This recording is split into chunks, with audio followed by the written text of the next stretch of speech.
All right, so we are on 4.3. We are solving problems with constraints. What that means is they're putting limitations on parts of our problem. So they're going to restrict certain things that we can do. That is what constraints are. So our first example is we have 150 centimeters cubes of wax. We want to make a cylindrical candle. If we want the candle's height and the diameter to be equal, we need to find the radius and the height that it should have to the nearest 10. So our constraint here is we only have so much wax to use. And that limits us on how big our radius can be so that the diameter and the height are actually the same. So we need to do a little bit of prep work. We want the diameter to be the same as the height, but they want us to do radius and height. So what we need to think about is that a diameter is equal to twice the radius. And we want the height to be the same as that diameter. So we also want the height to be 2 times the radius. So let's look at the volume of a cylinder.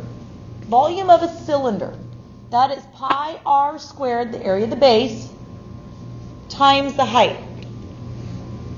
So what I'm going to do is I'm going to plug in my new value for h, because I can't solve an equation with all these different things going on.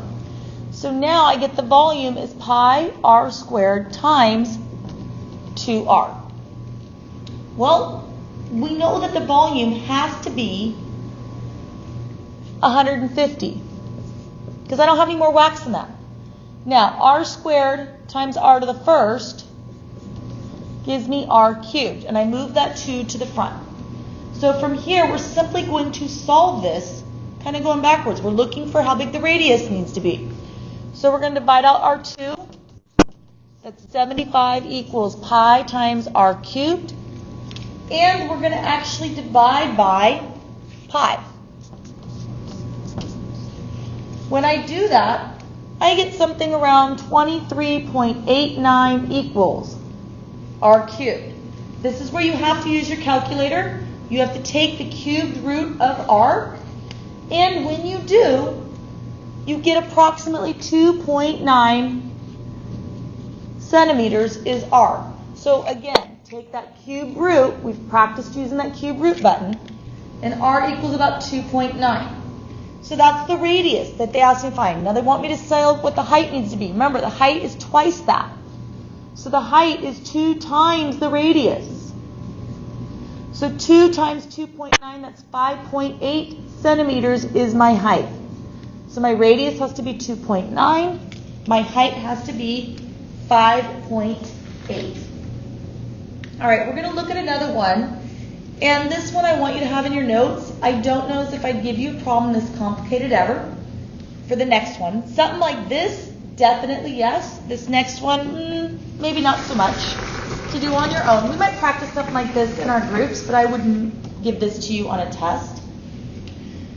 So it says, suppose a full-grown oak tree with a trunk diameter of 6 feet requires at least 8 feet squared of exterior canopy area per cubic foot of trunk volume. A lot of words here. Model the canopy with a hemisphere. So that's what we have up here. This is our hemisphere. It's half a sphere. And the trunk with a cylinder. So here's our cylinder, whose height is 3 times its diameter. All right, so if the diameter is 6 foot, that makes my height 3 times that. So my diameter is 6 feet. That means my height is 18 feet.